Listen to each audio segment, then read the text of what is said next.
Dira ya Dunia News, habari zinazokugusa. Israel imetangaza leo kumuua kiongozi mpya wa tawi la kijeshi la Hamas huko Gaza, Mohamed Odeh, baada ya kumuua mtangulizi wake mapema mwezi huu, licha ya kuwepo kwa makubaliano ya kusitisha mapigano. Katika taarifa ya pamoja, jeshi la Israel pamoja na shirika la usalama wa ndani la Shin Bet wamethibitisha kuuawa kwa Odeh siku ya Jumanne.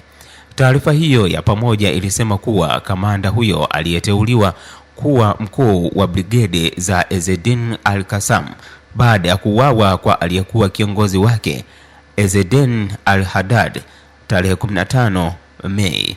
Hata hivyo, kundi la Hamasi halikuthibitisha kumteua Odeh kama mkuu wa brigade hizo. Haya yanajiri wakati hali ya tahadhari ikiendelea kushuhudiwa licha ya kuwepo na makubaliano ya kusitisha mapigano katika eneo hilo. Urusi na Ukraine zimeendelea kushambuliana vikali usiku kucha kwa kutumia droni na makombora katika mji wa bandari wa kusini mwa Urusi wa Taganrog uliopo katika bandari ya Azov. Watu wawili wamejeruhiwa. Meya wa mji huo Svetlana Kambulova amesema kupitia mtandao wa Telegram kuwa majeruhi hao wamepelekwa hospitalini. Kwa mujibu wa tovuti huru ya mtandao wa Astra, kiwanda cha ukarabati wa ndege kililengwa katika shambulio hilo. Pia mashambulizi yameripotiwa katika maeneo ya Tupse, Voronezh na Crimea.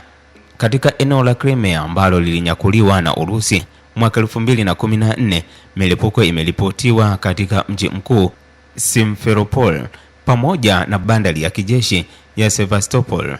Mapigano hayo yanaonyesha kuendelea kwa mvutano mkali kati ya pande hizo mbili licha ya juhudi za kimataifa za kupunguza vita vya Ukraine.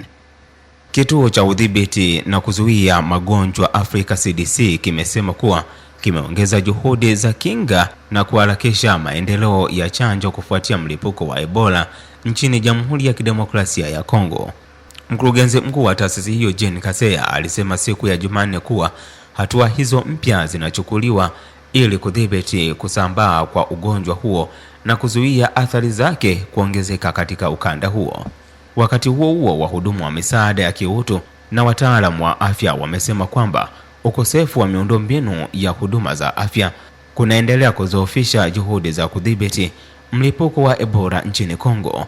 Nikiripoti Ulingo wa Habari Kimataifa, mimi ni William Henry.